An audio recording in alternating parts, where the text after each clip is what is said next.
The First Lady has been at the Smithsonian frequently, supporting causes we share, reading, libraries, and our nation's history. We thank her for her generosity and hope that she knows our doors will always be open for her for any future visit. As you'll now see, Alexander Titovic's portrait speaks eloquently to the First Lady.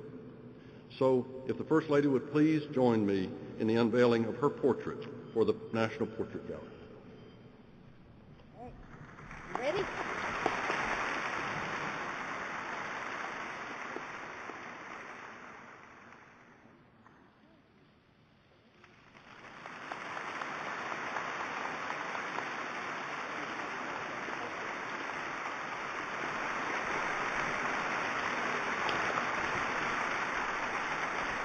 Thank you very much. Thank you, Dr. Clough. And thanks to all of our friends who've joined us today. Thank you very much for coming. I want to especially recognize Vice President Cheney, the Chief Justice who's joined us, the members of the President's Cabinet who are here, and all the current and former members of the White House staff who've joined us today. We've loved working with all of you, and I want to thank you especially for your service to our nation. Thanks to everyone whose contributions to the Smithsonian helped make these portraits possible. And congratulations to Sasha Titovich for your good work. My good friend Adair Margot, who's chairman of the President's Committee on Arts and Humanities, introduced me to Sasha's paintings last year. Sasha was born in Russia, and he brings an old world style to his work in the United States. The nostalgia of his portraits and landscapes is striking, and I was especially happy to invite an artist from my mother's childhood home of El Paso, Texas, to paint my portrait. Sasha said that he postponed telling his mother when his work was chosen for this portrait. He thought the news might be too big for her. And history shows us that these assignments can sometimes turn out poorly. Years ago, Peter Hurd was commissioned to paint Lyndon B. Johnson's portrait for the official White House collection. President Johnson took one look at the final portrait and declared it the ugliest thing he'd ever seen. Across Washington, the joke spread at Hurd's expense that artists should be seen but not heard at the White House. Peter Hurd's portrait of President Johnson now hangs here in the National Portrait Gallery. Sasha Titovich had no reason to anticipate similar criticism. As you can see, his talent shines. Sasha, I hope you finally told your mother about your latest accomplishment. I'd like to acknowledge Marty Sullivan, the director of the National Portrait Gallery, and Mark Pachter, the gallery's former director.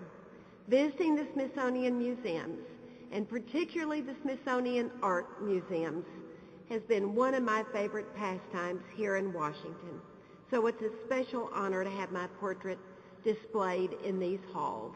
And I want to give a special thanks to all the museum directors that I see, all the Smithsonian Museum directors that I see sitting here on the front row. Thank you all very, very much for your wonderful service to the United States. And thanks for working to unveil these portraits early while President Bush is still in office. Upstairs, I saw that Dolly Madison's portrait is praised for offering a glimpse of the aging Mrs. Madison. That's exactly the type of compliment I was hoping to avoid. When your image is captured for posterity, my motto is the sooner the better. With so many familiar faces here today, it gives me the opportunity to thank all of you for your support and friendship over the past 8 years. President Bush and I have had such a special privilege of being able to represent the people of the United States. We'll return to Texas with cherished memories of our friends, our staff, and our time at the White House. Thank you for joining us at this moment of reflection and celebration. May God bless you all.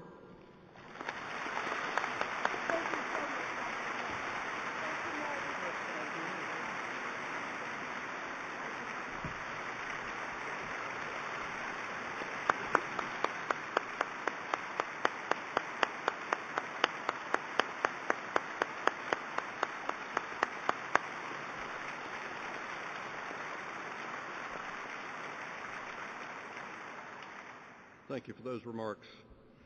President Bush has joined his wife in his consistent support of the Smithsonian as well, especially in the last few months, honoring us with his presence at both the opening of Sant Ocean Hall at the National Museum of Natural History and the opening of the National Museum of American History. He chose the Smithsonian to announce the protection of wide areas of the ocean for future generations, and we're pleased to join him in this commitment.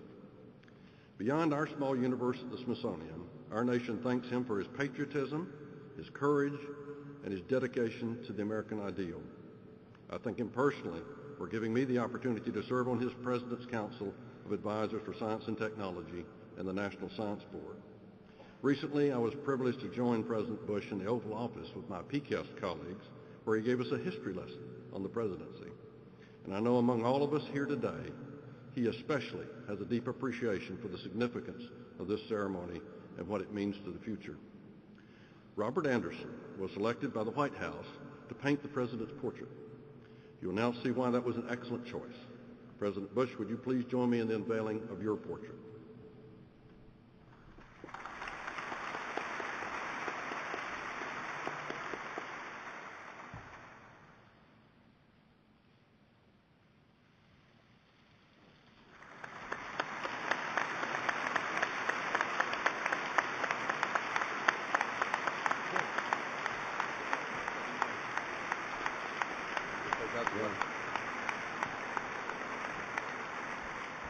Secretary Clough, thank you for the introduction. Thanks for coming. I suspected there would be a good-sized crowd once the word got out about my hanging. It's a tremendous honor to have my portrait added to this gallery's presidential collection. This is one of only two institutions with portraits of every president, starting with our first, George Washington. That means this exhibit now has an interesting symmetry. Starts with George W. and ends with George W. I want to thank the Vice President and Chief Justice for joining us. I thank members of the Smithsonian Institute's Board of Regents. I too appreciate Marty Sullivan being here. I want to thank members of my cabinet, administration, and friends. I am grateful to all the people who made this painting possible. We really appreciate your generosity. I thank the donors for coming today. They remind me of an interesting story about this collection. In 1857, the artist George Healey was commissioned by Congress to paint Presidents John Q. Adams, Van Buren, Tyler Polk, Fillmore Pierce, and Buchanan. But by the time Healey got to President Buchanan, the Civil War had broken out, and an angry Congress held the former president to blame. And so when Healey presented his bill for Buchanan's portrait, the lawmakers refused to pay. Things are bad when even Congress refuses to spend money. I want to thank the artists. Sasha, you had it easy. It does not take much to make Laura look beautiful. Anderson had a bigger challenge. And therefore, I needed to find a person who would do the painting that would be a good and forgiving friend. And so I want to thank my buddy, my college classmate, Bob Anderson, for painting this portrait. It actually looks like me, which is a good sign. You did a fabulous job. This is not the first time that Bob has painted me. He had a warm-up. He did my portrait for the Yale Club. Recently, I asked him what was different this time around. He said, well, this time around, he had to use a lot more gray.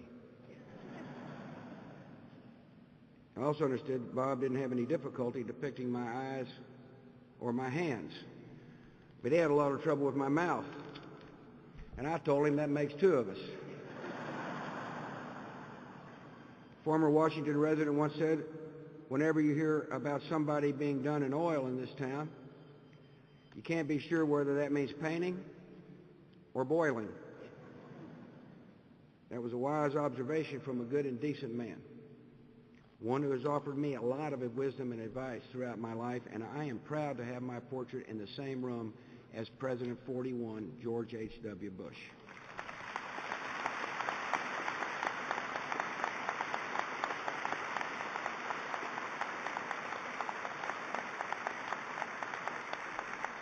It's a humbling experience to be included here among so many extraordinary leaders. One of the great things about this collection is that visitors can examine the faces of the men who have shaped our nation's history and study how history has shaped them. In each of their images, we're reminded of the incredible joys and responsibilities that come with the presidency.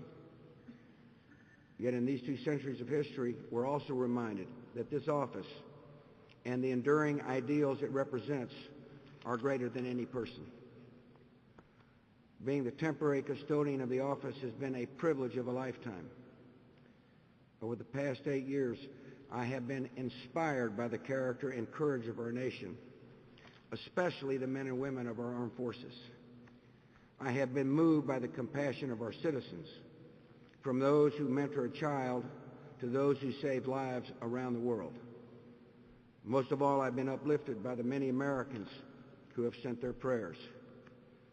And so with deep gratitude, I offer my own for all of you in this room, for the success of our next president and those who follow, and for God's continued blessings on our wonderful nation.